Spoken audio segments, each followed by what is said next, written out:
자, 상업용 부동산 침체를 얘기해 주셨는데 이게 공실이 많아져서 그런 건지 어느 정도길래 이런 이야기가 나오는 겁니까?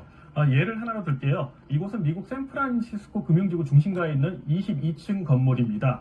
지금 6천만 달러, 우리 돈으로 치면 800억 원 정도의 이제 매물로 나와 있는데요. 4년 전인 2019년만 해도 이 건물의 값이 4천억 원에 이르렀습니다. 무려 지금 현재 80%나 급락한 상태인데요. 이 건물의 75%가 현재 공실이라고 합니다. 월스트리트 저널에 따르면 샌프란시스코에 있는 사무실 가운데 약 30%가 비어 있다고 하는데요.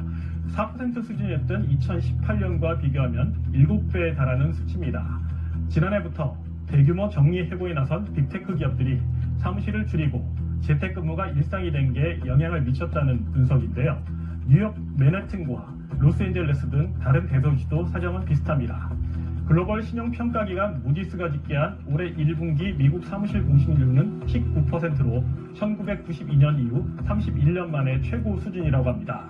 2008년 금융위기 때도 이렇게 심각하진 않았다고 하네요. 네. 자, 그러면요.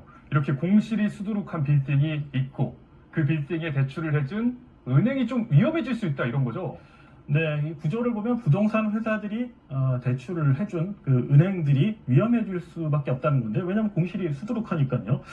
현재 보면은 미국 상업용 빌딩의 부동산 대출 규모가 5조 6천억 달러, 우리 돈으로 환산해 보면은 무려 7,400조 원에 달한다고 합니다. 근데 이 가운데 70%가 중소은행이 대출을 해준 거라고 해요. 이 가뜩이나 부동산 가격은 내려가고 임대도 안 되는데 금리까지 껑충 뛰었죠. 미 연준이 지난해 3월부터 10차례 금리를 연속 인상하면서 현재 기준금리는 5.25%, 16년 만에 가장 높은 수준입니다. 고금리로 원금은커녕 이자조차 내지 못하는 최악의 상황이 발생할 수도 있다는 얘기입니다. 이미 지난해 원금과 이자 상환에 문제가 발생한 부실 대출의 규모는 4배 가까이 급증했고요. 올 초엔 자산 8천조 원 규모인 부동산 대기업 브룩필드가 1조 원 규모의 건물 운용 자금을 마련하지 못해 채무 불이행을 선언하기도 했습니다. 올해 만기가 도래하는 미국 상업용 부동산 대출 규모는 800억 달러, 우리 돈으로 106조 원에 달합니다. 자, 그런데 이 부동산 회사들이 고금리를 감수하고 돈을 빌리려고 해도 쉽게 빌리기가 어렵다고 하던데요? 네, 미국 은행 파산 사태 예를 들면요. 최근 퍼스트 리퍼블릭까지 포함해서 미국 은행 4곳이 올해 들어서 이제 파산을 했습니다. 재정 건전성의 우려에다가 이제 부동산 가치 하락까지 겹치다 보니까 중소은행들 앞으로 대출을 줄여갈 수밖에 없겠죠. 물론 대형 은행들도 마찬가지 상황일 겁니다. 이렇게 되면 상업용 부동산 부실 위험 커지고 다시 중소은행들은 기존에 빌려준 돈을 돌려받지 못하는 악순환에 빠질 수 있다는 얘기입니다. 그렇게 된다면 은행에 예금을 넣어둔 고객들 입장에서도 불안이 커질 수밖에 없을 것 같은데요?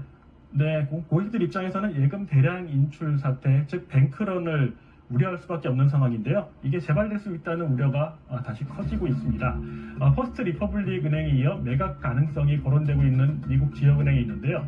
로스앤젤레스에 본사를 둔 팩웨스트 뱅코프라는 곳입니다. 주가가 심상치 않습니다. 지난 3월 초 대비 무려 80% 가까이 떨어졌습니다.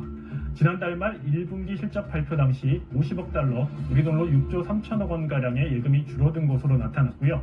주가 흐름이 퍼스트 리퍼블릭 은행 붕괴 수순 때와 비슷한 데다가 팩웨스트 자산의 70% 이상이 상업용 부동산 대출로 수산됩니다. 여기에 뱅크런이 계속될 경우에는 무려 200개 은행이 추가로 파산할 수 있다는 정보도 나오고 있습니다. 이에 대해 팩웨스트는 재정 건전성에는 문제가 없다는 입장을 밝혔습니다. 그리고 또 여기에 더해서 투자의 달인이라는 워렌 버핏도 은행주를 또 정리하고 있다면서요? 네, 워렌 버핏 최근에 미국 대형 은행주를 본인이 처분했다고 밝혔습니다. 물론 아직 팔지 않은 은행주도 있습니다만 60년 가까이 은행주에 투자했던 버핏의 행보를 봤을 때는 주목해볼 필요가 충분히 있습니다. 특히 지역은행 연쇄 파산과 관련해 최근 자신의 회사 주총에서 앞으로 혼란이 더 일어날 수 있다며 은행주에 대한 투자가 훨씬 신중해졌다고 말하기도 했습니다.